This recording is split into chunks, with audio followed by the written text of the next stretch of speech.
जब नरेंद्र मोदी पाकिस्तान के लिए कहता है कि हमें समझ नहीं आती किससे बात करनी है। आपने देखा होगा फवाद चौधरी की स्टेटमेंट, उन्होंने कहा कि नरेंद्र मोदी जो है वो सही कहता है कि भाई हम पाकिस्तान में किससे बात करें। आपकी बात सही है, वो जो फवाद चौधरी कह रहे हैं कि भारत या इंडिया जब ये कहता है कि हमें पता नहीं हम पाकिस्तान में किससे बात करें, ये फवाद चौधरी ने सच बोल दिया है या कि उन्होंने गुस्से से ये स्टेटमेंट दी है? नमस्कार दोस्तों, प्यारा भारत वन में आपका स्वागत है। जैसा कि आपने क्लिप्स में देखा कि पाक मीडिया में मोदी जी के भाषण की काफ़ी चर्चाएं हो रही हैं। पिछले साल मोदी जी ने एक भाषण में कहा था कि पाकिस्तान में समझ नहीं आता है कि बात किससे की जाए, पता ही नहीं चलता है कि पाकिस्तान को चला कौन रहा है। दोस्तों, इमरान खान के मंत्री फवाद चौधरी ने कहा कि मोदी जी सही कहते हैं कि पाकिस्तान में बात किससे की जाए। मोदी जी जो भी कहते हैं उसका जवाब पाकिस्तान के पास होता ही नहीं है। तो चलिए दोस्तों, वीडियो को शुरू करते हैं। यहाँ पर जुमला रोक के आपको बताऊं कि नरेंद्र मोदी पाकिस्तान के बारे में जब ये बात करता है कि हमें समझ नहीं आती कि पाकिस्तान में किससे बात करनी है, तो उनकी मुराद ये होती है कि पाकिस्तान के अंदर रोग एलिमेंट्स हैं जो किसी के कंट्रोल में नहीं है और रियासत पर वो भारी हैं, सियासत पर वो भारी हैं, तो वो रोग एलिमेंट्स की बात करता है। फवाद चौधरी ने नरेंद्र मोदी की पाकिस्तान के बारे में हर्जा सराई को अपने ट्वीट का हिस्सा बनाते हुए कहा कि जब नरेंद्र मोदी ये बात करता है तो हमारे पास कोई जवाब नहीं होता। फवाद चौधरी बता रहे हैं कि नरेंद्र मोदी जो बात करता है हमारे पास जवाब नहीं होता, क्योंकि नरेंद्र मोदी असल में सही बात कर रहा होता है। ये एक हैरान कुन किस्म का इल्ज़ाम है, परेशान कुन किस्म का इल्ज़ाम है कि नरेंद्र मोदी को एंडोर्स करते हुए पाकिस्तान के अंदर एक रूल ऑफ लॉ से मुतल्लक जो केओस है उसको डिस्क्राइब कर रहे हैं और कहते हैं कि पाकिस्तान इस वक्त एक यरगमाली कैफियत में है। आपने देखा होगा फवाद चौधरी की स्टेटमेंट, उन्होंने कहा कि नरेंद्र मोदी जो है वो सही कहता है कि भाई हम पाकिस्तान में किससे बात करें। आपकी बात सही है, वो जो फवाद चौधरी कह रहे हैं कि भारत या इंडिया जब ये कहता है कि हमें पता नहीं हम पाकिस्तान में किससे बात करें, ये फवाद चौधरी ने सच बोल दिया है या कि उन्होंने गुस्से से ये स्टेटमेंट दी है?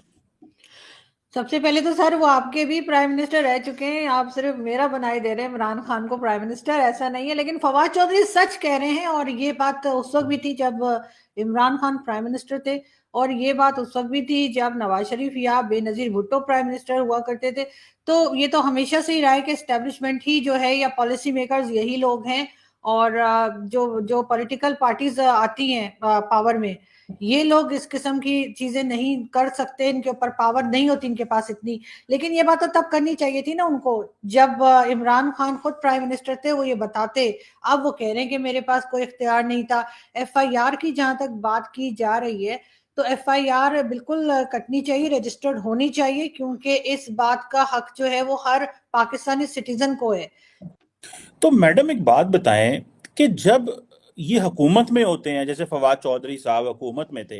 और प्राइम मिनिस्टर इमरान खान हुकूमत में थे, तो तब जब ट्रेड करने का मौका आया था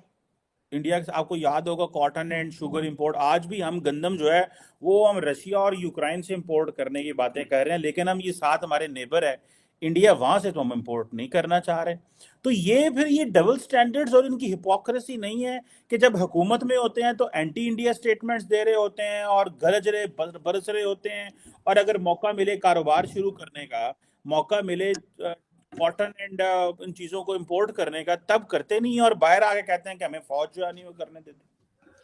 नहीं सर, ये भी सारा कुछ जो है आप देखें, दोबारा फिर वही कहूंगी कि अगर आप हिस्ट्री में जाएं और आप बाकी के प्राइम मिनिस्टर्स जो इमरान खान के अलावा भी आए हैं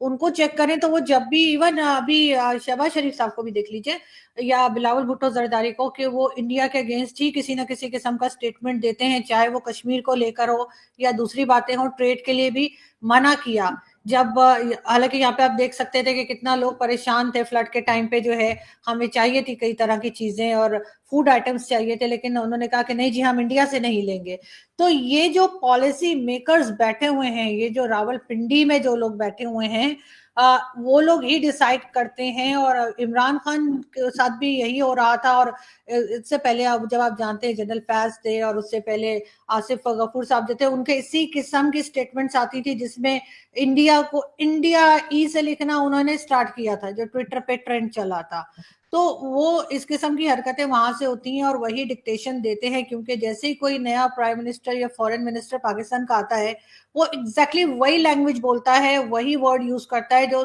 जाने वाली गवर्नमेंट ने किए होते हैं। इससे पता तो ये लगता है कि राइटर एक ही है इनका, एक ही आदमी इनको लिख के दे रहा है, कि बता रहा है कि क्या कहना है। और ये शायद अफोर्ड भी नहीं कर सकते एकदम से, इतने सालों से जो टेंशन बना के रखी है हिंदुस्तान पाकिस्तान के बीच में, उसको एकदम से तो ये डिफ्यूज नहीं कर सकते कि जी सब ठीक है और ट्रेड खोल लें। और हाँ, इमरान खान पहले जब प्राइम मिनिस्टर नहीं बने थे तब भी वो इंडिया की तारीफें करते थे, और जब इमरान खान प्राइम मिनिस्टर बने उन्होंने बुराई करनी शुरू की, यहाँ तक उन्होंने प्राइम मिनिस्टर नरेंद्र मोदी को भी बड़ा कुछ कहा। लेकिन अभी दोबारा से इमरान खान फिर वही बात कर रहे हैं कि जी उनकी तो फॉरेन पॉलिसी अच्छी है, उनका तो ये अच्छा है वो अच्छा है। ठीक है, अगर उनको पसंद था तो उन्होंने कुछ सीखा क्यों नहीं, उन्होंने यहाँ पे उसमें से कोई चीज कॉपी क्यों नहीं की। मतलब उनकी फिल्में, गाने, ये सब कुछ हम कॉपी कर लेते हैं, लेकिन अगर कोई अच्छी चीज वहां पे हो रही है, चाहे फॉरेन पॉलिसी हो, इकोनॉमी हो, उसको लेके थोड़ा सा सीखने में क्या हर्ज है। लेकिन मेरा ख्याल है कि जो इस वक्त एस्टेब्लिशमेंट का दूसरा हिस्सा है जो इमरान खान के साथ नहीं है, वो चाहे उसको बाजवा साहब का कह लें ग्रुप या जो भी कह लें आजकल, क्योंकि यही बातचीत हो रही है कि दो ग्रुप से बन गए, उनको मैंने जरूर देखा है कि वो इंडिया के साथ टर्म्स बेहतर चाहते हैं और उनका यही कहना है कि पिछली बातें भूल जाएं, आगे बढ़े। और साथ ही उन्होंने एलओसी के ऊपर फायरिंग वगैरह को भी काफी टाइम से रोक रखा है।